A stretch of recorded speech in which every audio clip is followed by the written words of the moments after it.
Assalamualaikum warahmatullahi wabarakatuh. Halo semuanya, selamat datang kembali di channel Restu Horor. Oke, seperti biasa, kali ini saya akan menceritakan sebuah kisah horor. Dan bagi kalian yang baru bergabung di channel kami, jangan lupa klik tombol subscribe-nya. Klik juga lonceng notifikasinya serta like video ini, agar kalian semua tidak ketinggalan cerita-cerita menarik dan terbaru, tentunya dari channel kami. Oke, terima kasih. Dan langsung saja tanpa berlama-lama lagi. Bagaimana kisahnya? Ini dia ceritanya.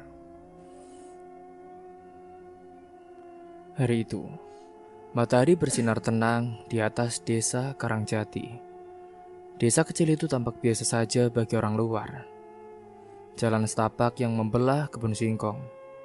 Rumah-rumah kayu berjajar rapi dan suara ayam serta kentongan ronda jadi alunan harian yang sangat menenangkan. Tapi bagi Tika Murti, setiap sudut desa menyimpan kenangan masa kecil yang tak terganti. Tika adalah anak sematawayang dari seorang janda bernama Wagini. Janda yang menjual jamu keliling dari pagi hingga petang. Tika tumbuh menjadi gadis sederhana berkulit sawo matang, matanya teduh, dan senyumnya jarang sekali hilang. Usianya baru 22, tapi ia sudah terbiasa mengurus rumah, membantu tetangga, bahkan menjadi andalan jika ada acara hajatan. Ia pandai merias, belajar dari pengalaman sejak kecil, ketika melihat ibunya membantu perias manten kampung sebelah. Warga sekitar menyukainya karena sopan dan juga tak pernah neko-neko. Pagi itu, Tika tengah menyapu halaman rumah ketika ibunya pulang dari pasar. Wagini meletakkan bakul jamu di atas kursi kayu. Ia menatap anaknya dengan senyum tipis yang tak biasa seperti itu. "Tik, nanti sore bersiap ya. Ibu udah janjiin kamu ketemu orang." Tika menoleh dengan dahi berkerut. "Ketemu orang? Siapa, Bu?" "Namanya Mas Wahyu. Dia dari kota. Anaknya kenalan Bu Kirno. Dia baik, sopan, kerja di bank katanya. Terus ganteng juga. Katanya dia lagi cari istri loh, Tik." Tika terkesiap lalu tertawa kecil. "Ibu ini ngomong apa sih, Bu? Ibu bercanda kan ya?" Ibu serius loh, Tik. Ibu pikir juga udah waktunya kamu punya calon loh." Wagini tidak tersenyum lagi, nadanya tenang tapi datar. "Tika, ibu gak bisa selamanya jagain kamu. Kamu juga kan udah 20 tahun lebih." Tika terdiam, ia ingin membantah tapi tidak tega. Sejak kecil ibunya tak pernah memaksa apa-apa, tapi sejak akhir-akhir ini, Bu Wagini jadi lebih sering murung, pandangannya seperti menyimpan sesuatu. Tika pun pernah coba bertanya, tapi ibunya hanya menjawab, "Sudah saatnya kamu menggantikan takdir yang seharusnya milik orang lain, Tik." Singkat cerita, pada sore harinya sesuai rencana, datanglah seorang pria bertubuh tegap, berpakaian rapi dengan senyum ramah. Namanya Wahyu Darmawan. Usianya sekitar 30-an awal, ia membawa kotak kue dan berbicara dengan bahasa yang sangat sopan. Ia mengaku bekerja di Semarang dan sudah beberapa kali ke desa karena urusan kerja.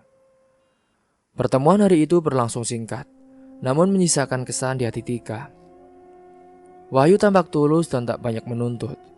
Ia mendengarkan cerita Tika tanpa menghakimi, bahkan menyebutkan bahwa dirinya menyukai perempuan desa yang sederhana dan juga jujur. Wagini tampak sangat puas, ia bahkan membungkuskan lauk untuk Wahyu pulang. Di depan rumah saat itu sebelum masuk mobil, Wahyu menoleh dan berkata kepada Tika, "Kalau kamu berkenan, aku ingin datang lagi minggu depan, bawa keluargaku. Sekaligus aku melamar kamu." Mendengar ucapan yang mendadak itu, Tika hanya tersenyum. Masih ragu apakah semua ini nyata. Dan benar saja, 3 hari setelah pertemuan itu, malam-malam Tika mulai dipenuhi mimpi yang aneh.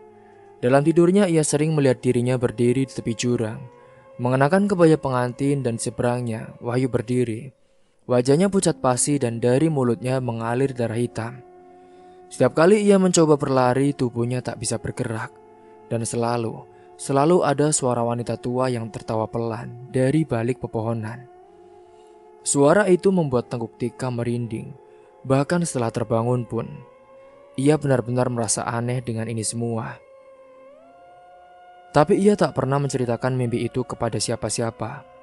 Ia pikir itu hanya karena gugup menghadapi lamaran. Sementara ibunya, Bu Agini, terlihat sangat antusias. Ia bahkan mulai menjahitkan sendiri kebaya putih untuk Tika, anak satu-satunya yang ia besarkan dengan keringat dinginnya. Sesuatu yang belum pernah ia lakukan sebelumnya. Pokoknya, demi Tika, aku akan siapkan pakaian terbaik, ucap Wagini pada saat itu. Setelah menanti cukup lama, kini hari lamaran pun telah datang. Wahyu benar-benar datang kali ini membawa seorang pria dan wanita parubaya yang dikenalkan sebagai om dan juga tante. Tika heran karena biasanya orang tua yang hadir dalam lamaran. Tapi Wagini hanya bilang, "Nak, orang tuanya sudah wafat, jadi jangan dibahas, ya." Hingga pada waktu itu pun prosesi lamaran berlangsung seperti biasanya. Ada serahan pembacaan niat dan tukar cincin. Tapi yang membuat Tika kembali gelisah adalah saat Wahyu mencium punggung tangannya. Kulitnya terasa dingin, bukan seperti tangan manusia normal. Tika menarik tangannya cepat-cepat tapi tak ada yang memperhatikannya. Dan setelah semua orang pada pulang, Wagini hanya duduk berdua dengan Tika di ruang tengah. Lampu patromang saat itu menyala temaram dan suara jangkrik terdengar nyari dari luar. "Dik, gimana? Kamu seneng kan?" tanya ibunya sambil mengelus rambut anaknya. Tika mengangguk pelan saat itu. "Iya Bu, cuma semuanya terasa terlalu cepat." Kalau semua sudah cocok, kenapa harus ditunda-tunda?" Ibunya menatap dalam seolah menyimpan sesuatu yang tak terucap. Beberapa minggu berikutnya, kini rumah Tika pun ramai oleh persiapan. Tetangga-tetangga silih berganti datang membantu. Beberapa ibu-ibu mencurigai karena calon pengantin pria tak pernah muncul lagi sejak lamaran. Tapi Wagini cepat memotong semua pertanyaan dengan berkata, Wahyu itu sedang sibuk mempersiapkan masa depan mereka. Tak perlu waktu lama, kini di malam sebelum pernikahan, Tika kembali bermimpi. Kali ini ia melihat dirinya berada di kamar pengantin. Namun di ranjang bukan Wahyu yang duduk, melainkan sesosok tubuh yang membusuk. Mengenakan baju pengantin lengkap, tubuh itu menoleh padanya dan berkata, "Tika, kita akan bersama selamanya sayang." Melihat sosok itu yang sangat mengerikan dan menjijikan, Tika pun terbangun dengan nafas memburu. Dahinya basah oleh keringat, ia bangkit, hendak keluar kamar. Tapi mendengar suara ibunya dari arah dapur. Pelan-pelan ia dekati, ia mengintip lewat celah pintu. Wagini saat itu sedang menyalakan dupa duduk bersila di depan mangkuk tanah liat yang berisi bunga dan juga rambut manusia. Mulutnya berkomat kamit membaca sesuatu. Dan tiba-tiba pada waktu itu, ia memegang foto Tika lalu berkata pelan, "Kau akan jadi penyatu, tak boleh gagal." Tika mundur, nafasnya tercekat. Ia pun kembali ke kamar dengan tubuh gemetar. Untuk pertama kalinya di dalam hidup, ia mulai merasa takut pada ibunya sendiri. Pada waktu itu, Tika duduk di pojok kamarnya, memeluk lutut sambil menatap pintu. Suara dari dapur sudah berhenti, namun bau dupa samar masih merayap masuk lewat celah jendela. Hatinya kacau, ia ingin bertanya langsung pada ibunya, tapi tubuhnya tak mau bergerak. Ada sesuatu yang membuat kakinya terasa berat, seolah bumi menolak langkahnya sendiri saat itu. Malam hari itu ia pun tertidur dalam kecemasan. Ketika pagi datang, rumah kembali dipenuhi suara orang. Ibu-ibu membawa nampan berisi kue dan juga makanan. Suara anak-anak kecil berlarian, dan para tetua sibuk mengatur dekorasi halaman depan. Namun di tengah keramaian itu, Tika merasa seperti orang asing di rumahnya sendiri. Wagini tampak seperti biasa. Ia mengenakan kebaya hitam dengan sanggul rapi dan tersenyum kepada para tamu. Tapi ketika pandangan mereka bertemu, Tika merasakan sesuatu yang tidak wajar dari ibunya. Senyum ibunya kosong, matanya tidak bersinar, hanya tatapan dingin. Tik, Mas Wahyu nanti datang jam 10. Kamu harus terlihat bahagia ya, ucap ibunya sembari membetulkan lipatan kerudung Tika. Tika hanya mengangguk lemah, ia pun mencoba berbicara. Ia mencoba membuka mulut untuk berkata bahwa ia ingin membatalkan semua pernikahan ini. Tapi setiap kali ia hendak bicara, suara ibunya lebih dulu mengisi udara. Bu, tapi Tik, nikah itu nasib, Tika. Tidak semua orang punya keberuntungan ini. Jadi ibu tidak ingin kamu sia-siakan semua ini. Iya, Bu. Tepat jam 9, suasana semakin ramai. Para ibu sudah menaburkan bunga sesajen diletakkan di 4 penjuru halaman. Tika memperhatikan itu dengan heran. Setahunya tidak ada tradisi seperti itu dalam pernikahan kampung. Tapi semua orang seolah diam saja, mengikuti arahan ibunya tanpa bertanya dengan apa dan sebabnya. Ketika menjelang pada pukul 10, semua orang sudah berkumpul di ruang depan. Kursi untuk akad telah disiapkan, penghulu dari kecamatan datang bersama 2 saksi. Namun saat itu Wahyu tak kunjung muncul. Sudah, kamu tenang saja, Tik. Wahyu pasti datang. Ketawa gini enteng saat ditanya. Ia lalu keluar ke halaman dan mengangkat tangan memberi aba-aba pada 2 pria berbaju serba hitam yang berdiri di bawah pohon mangga. Pria-pria itu lalu membawa sesuatu, yaitu sebuah peti. Tika menegang, semua orang berbisik-bisik. Peti kayu itu ditutup kain putih, tidak ada yang tahu apa isinya. Tapi entah kenapa hawa dingin menjalar begitu benda itu masuk ke dalam rumah. Wagini berdiri di samping peti itu dan berkata dengan lantang. Ini dia calon anak suami saya. Jangan kaget dengan caranya datang, karena ini sudah disepakati bersama. Mendengar suara dari ibunya, suasana berubah tegang. Penghulu menatap Wagini lalu menoleh ke Tika. Ibu, saya tidak mengerti ya. Ini maksudnya apa sini semua, Bu? Laksanakan saja akadnya cepat. Ini kehendak keluarga kami. Tidak ada yang akan dirugikan, ucap Wagini dengan cepat. Tika berdiri terpaku, ia ingin berteriak, ingin lari. Tapi tubuhnya kaku. Semua mata menatapnya, semua menunggu ia mengangguk. Dan saat ibunya melangkah mendekat, menggenggam tangannya dengan kuat. Tika hanya bisa menangis dalam diam.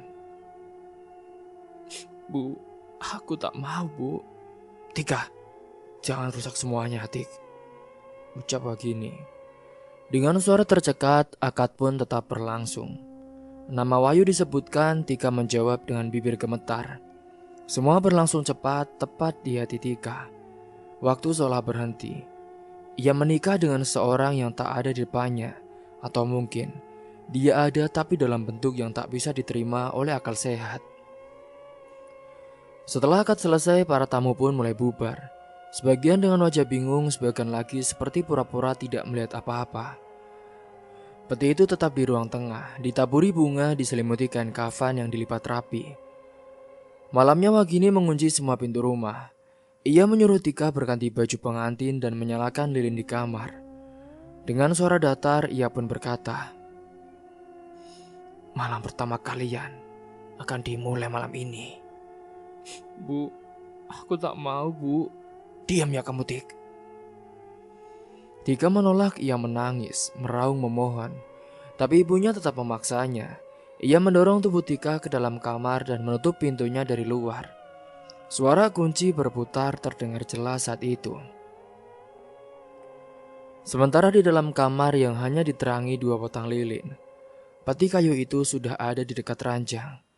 Bau anyir menyengat, Tika pun mendekap dirinya sendiri. Punggungnya menempel ke dinding, tapi tak lama saat itu peti itu mulai bergetar, seperti ada sesuatu yang menggedor dari dalamnya. Lilin pertama padam, lalu yang kedua juga ikut padam. Dan dalam gelap itu, Tika mendengar suara berat, berbisik langsung di telinganya. Tika, kita sudah sah. Kamu sekarang milikku, Tika. Tika menjerit ketakutan, ia pun menghantam pintu. Ia menendang dan menggedor hingga tangannya berdarah. Tapi tak ada yang membukanya, tak ada yang menolongnya.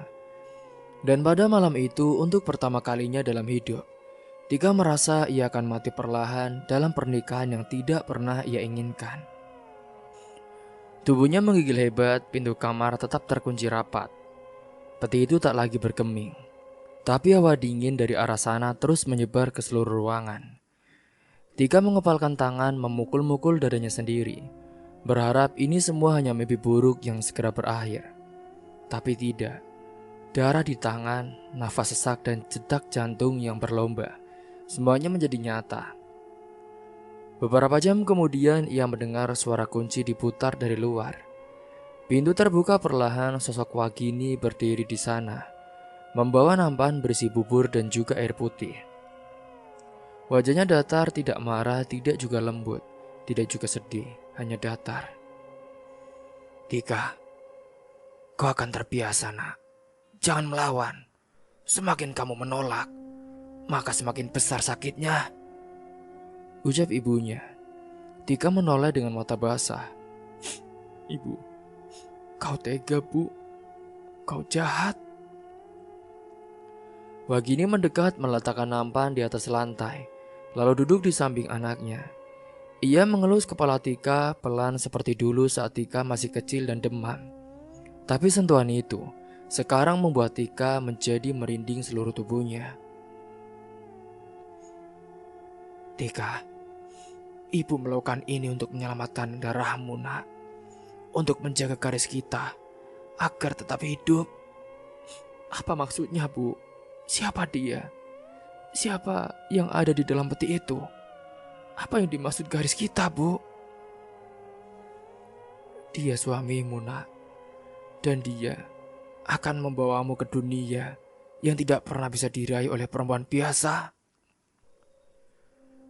Tika yang sudah marah, ia pun menampar tangan ibunya dan menjauh.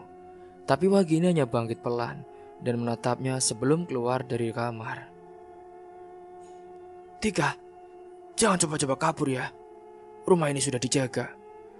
Bahkan udara pun tak akan pernah berpihak padamu. Selama 2 hari berikutnya, Tika dikurung di dalam kamar.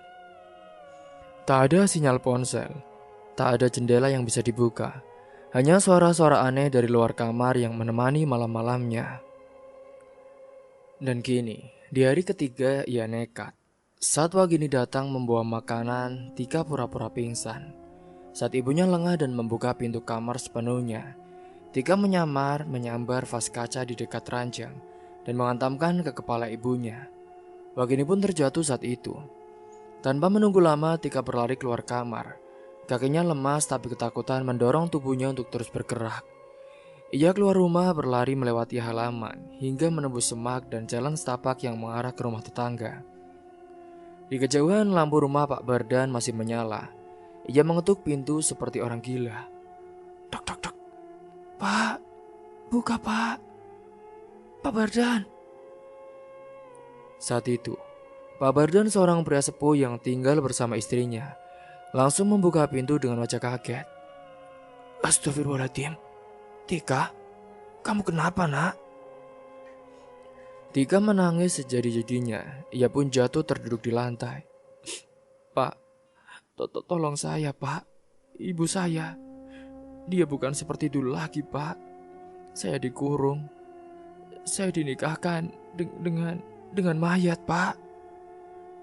Astagfirullahaladzim. Istri Pak Bardan memeluk Tika yang gemetar saat itu. Malam itu pun mereka menenangkan Tika, memberinya makan dan juga pakaian kering.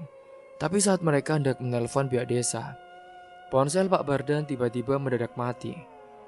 Bahkan listrik rumah mereka pun ikut padam, padahal tak ada hujan atau ada gangguan apapun. Tak lama kemudian saat itu terdengar suara ketukan pintu, berat, pelan dan juga berulang. Pak Bardan beringsut ke arah pintu saat itu. "Siapa di luar?" Tak ada jawaban. Ketukan-ketukan itu berubah menjadi gedoran. Semakin keras, jendela-jendela bergetar, lampu minyak yang dinyalakan pun ikut padam sendiri. Dingin entah dari mana berhembus masuk dan membuat tirai rumah berayun tak menentu saat itu. "Buka, atau kami masuk sendiri," bisik suara itu dari luar. Tika pun menjerit dan memeluk istri dari Pak Bardan. Pak Bardan akhirnya memberanikan diri untuk membuka pintu. Dan yang ia temukan hanyalah kegelapan dan udara dingin yang menyelimuti teras rumahnya. Tak ada siapapun di luar, tapi di depan pintu berdiri peti kayu itu. Peti pernikahan dengan Tika. Pak Bardan mundur, wajahnya pucat. Ia bukanlah orang penakut, tapi malam itu ia melihat sesuatu yang tak bisa dijelaskan. "Ya Allah, ini bukan urusan manusia biasa," ucapnya dengan terengah-engah. Pagi menjelang, Tika memohon agar diantar ke kantor desa atau rumah kepala dusun. Tapi ketika mereka tiba, semua rumah seperti kosong. Tidak ada siapapun, bahkan rumah Pak Kepala yang biasanya ramai hanya menyisakan pintu yang terbuka dan meja tamu yang berantakan. Tika menyadari sesuatu yang lebih besar sedang terjadi. Bukan hanya tentang ibunya, bukan hanya tentang peti itu.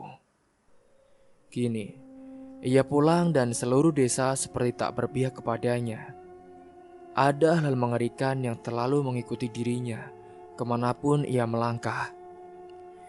Kini saat itu, setelah ia sudah tak di kemana-mana, Tikanya berdiri di halaman rumah, yang kini sunyi mencekam itu. Ia menatap rumah kayu yang membesarkannya itu dengan perasaan ngeri. Tempat yang dulu menjadi pelindung kini berubah seperti penjara gaib. Tapi ia tahu diam bukan pilihan. Ia harus tahu semuanya. Apa sebenarnya yang sedang direncanakan oleh ibunya. Pintu rumah berderit saat ia dorong saat itu. Di dalam, suasana remang, peti itu sudah tidak di ruang tamu. Wagini duduk di tikar memeluk kendi tanah liat. Membisikkan sesuatu dengan mata terpejam. Di sekelilingnya, lingkaran garam kasar dan bunga 7 rupa mengelilingi tubuhnya. Tika maju dengan hati-hati. "Ibu, berhenti Bu. Tolong, hentikan semua ini Bu. Aku takut Bu." Wagini membuka mata perlahan. Ada semburat lelah dalam tatapannya. Tapi ia tetap mencoba tersenyum. "Sudah terlambat untuk mundur, Tik. Ibu sudah terlalu dalam. Terlalu banyak yang sudah kubayar." "Tapi apa hasilnya, Bu? Aku menikah dengan mayat. Ibu kira ini jalan keluar?" "Tidak, Bu. Ini malah kehancuran." Wagini berdiri, suara lembutnya berubah menjadi dingin. "Tidak ada kehancuran ya Tika. Justru dengan ini, hidup kita akan kekal." Namun malam itu juga, rencana Wagini mulai menunjukkan retaknya.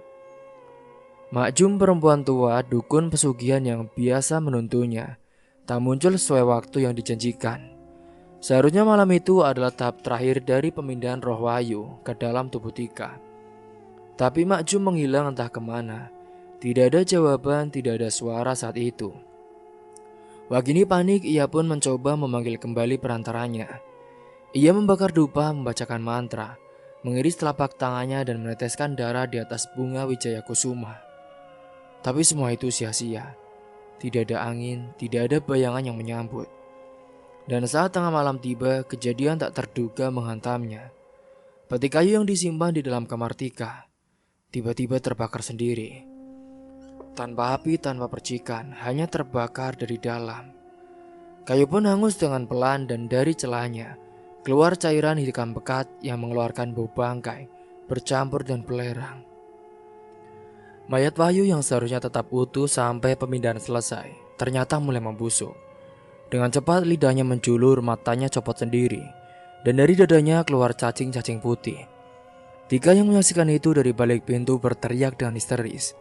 Tapi yang lebih histeris adalah Wagini, ibu dari Tika. "Tidak, ini belum waktunya. Jangan rusak sekarang, Wahyu. Aku belum selesai." Ia pun menjerit menghantam dinding, merobek-robek rambutnya sendiri. Kini kegilaan mulai merasukinya. Tubuh Wagini menggigil hebat, darah dari tangannya yang luka mengucur tak henti. Ia pun mencoba kembali melakukan ritual dengan tangan gemetar, tapi tak ada yang bekerja. Bahkan dupa yang ia bakar padam sendiri sebelum menyala sempurna. Tika mencoba melarikan diri lagi malam itu, tapi saat ia membuka pintu di depan, ia menemukan Mak Jum berdiri di ambang halaman. Wajahnya lebih tua dari sebelumnya, matanya cekung dan kulitnya tampak retak seperti tanah kering. "Wagini, ritualnya gagal," kata Mak Jum dengan suara parau. Wagini tertatik keluar saat itu. "Kenapa, Mak? Kenapa kau tak datang tadi? Aku sudah siapkan semuanya." "Karena anakmu tak bisa lagi digunakan, Wagini. Dia sudah menolak dengan seluruh jiwanya. Kau memaksanya, dan itu melanggar kesepakatan." Wagini menjatuhkan diri ke tanah saat itu. "Tapi, Mak, aku sudah korbankan anak pertamaku. Sudah kuberikan semuanya." Maju mendekat lalu membisikkan kalimat yang membuat darah Tika membeku. "Kau tak bisa menipu yang gaib, ya Wagini. Mereka tahu isi hatimu. Kau tak ikhlas. Kau hanya takut miskin, bukan takut mati." Tiba-tiba angin kencang menerpa halaman itu. Langit berubah kelam, Wagini merangkak mundur, menjerit ketakutan. Suara-suara seperti tangis bayi terdengar dari dalam tanah. Dan dari sela-sela akar pohon pisang, darah merah keluar merembes. Mak Jum pun menatap ke arah Tika saat itu. "Dia bukan wadah. Dia pewaris kekuatanmu. Dia juga pewaris kutukan darimu. Kalau kau tidak mengakhiri semuanya malam ini, maka tubuhmu lah yang akan dipakai oleh jasad Wahyu." Tika mundur saat itu. "Apa maksudmu? Aku tidak mau ya ada yang dipakai. Aku hanya mau semua ini berakhir." Tapi Mak Jum hanya mengangkat tangan, lalu menghilang seperti asap. Dan saat itu juga tubuh Wagini kejang hebat. Ia menggeliat di tanah, matanya berputar, dan mulutnya mengeluarkan busa. Suara berat, bukan suara manusia, yang keluar dari tenggorokannya. "Aku butuh rumah baru, dan rumahmu sudah retak."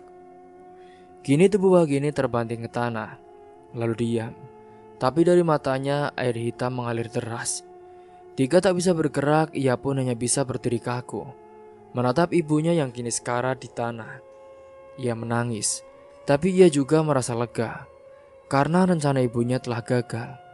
Dan kali ini, mungkin kutukannya akan ikut runtuh bersamanya.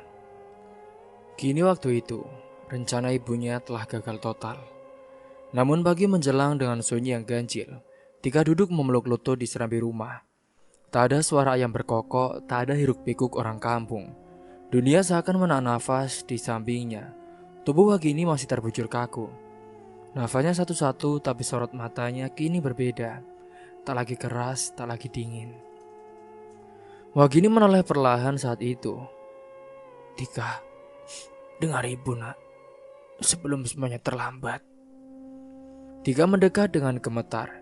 Ia tak tahu harus marah atau iba. Tapi suara Wagini terdengar tulus saat itu. Seperti suara seorang ibu yang kembali waras setelah bertahun-tahun dikendalikan dosa dan juga ketakutan. "Ibu minta maaf, nak. Ayahmu dulu yang memulainya, Tika. Bukan ibu." Tika terdiam, dadanya sesak. Ayahmu ingin kaya cepat. Dia tidak tahan hidup miskin. Dan dia menyerahkan janin pertama yang kukandung, kakakmu. Tapi roh yang menerima tumbal itu menolak. Karena ayahmu tak penuhi janjinya. Maka dialah yang dibunuh. Air mata Tika meleleh saat itu. Dan setelah ayahmu mati, dukun itu datang, Makjum. Ia menagih kelanjutan perjanjiannya. Tapi ibu menolak. Aku lari. Tapi mereka tak pernah benar-benar membiarkanku pergi. Tapi Bu, kenapa ibu tidak cerita dari dulu, Bu? Wagini menggeleng pelan saat itu. Ibu takut kamu benci, Nak. Takut kamu tak percaya. Ibu pikir, kalau ibu bisa serahkan kutukan itu, kamu bisa selamat, Nak. Tapi ternyata ibu keliru. Ibu malah menyeret kamu semakin dalam. Tika menggenggam tangan ibunya, dingin dan juga lemah. Bu, aku tidak pernah benci sama ibu. Aku hanya ingin ini semua selesai, Bu. Aku capek hidup dalam ketakutan. Wagini tersenyum tipis saat itu. Ibu tahu, Nak, satu-satunya cara menghentikan ini adalah menghancurkan ikatan darah yang mereka incar. Dan hanya dengan kematian ibu, darah itu akan hilang dari mereka.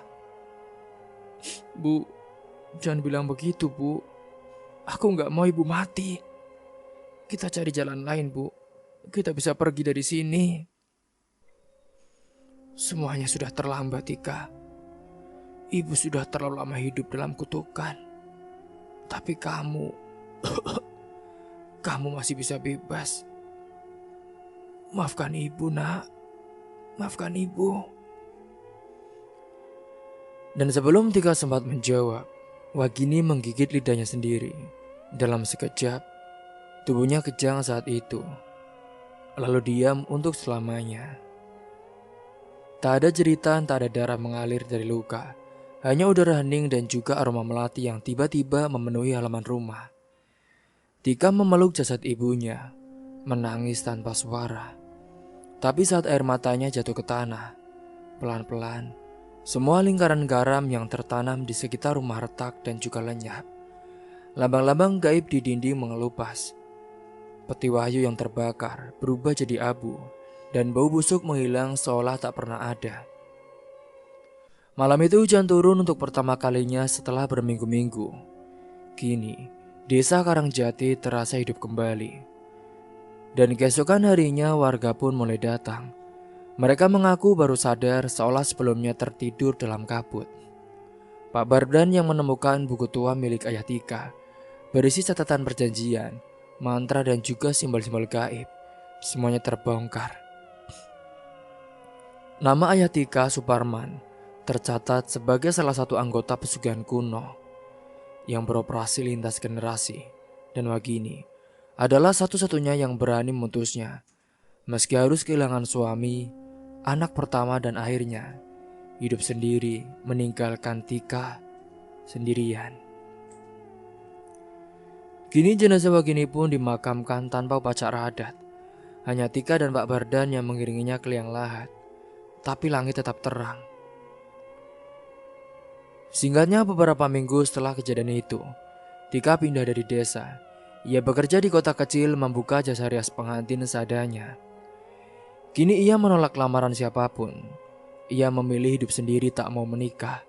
Membawa kenangan tentang ibunya. Bukan sebagai penyebab penderitaan, tapi sebagai wanita yang berani menghentikan warisan kegelapan dengan nyawanya sendiri. Dan setiap malam Jumat ia menyalakan lilin kecil, meletakkannya di depan foto Wagini dan berdoa dalam hati. Terima kasih, Bu. Aku bebas. Karena ibu memilih mati agar aku tetap hidup. Cerita pun tamat. Semoga kalian semua bisa mengambil hikmah dan pelajaran dari kisah ini. Tentunya, mungkin itu saja yang dapat saya sampaikan, kurang lebihnya mohon maaf apabila ada salah kata ataupun ucapan yang kurang berkenan bagi kalian semua. Sampai jumpa di cerita selanjutnya. Akhir kata, wassalamualaikum warahmatullahi wabarakatuh.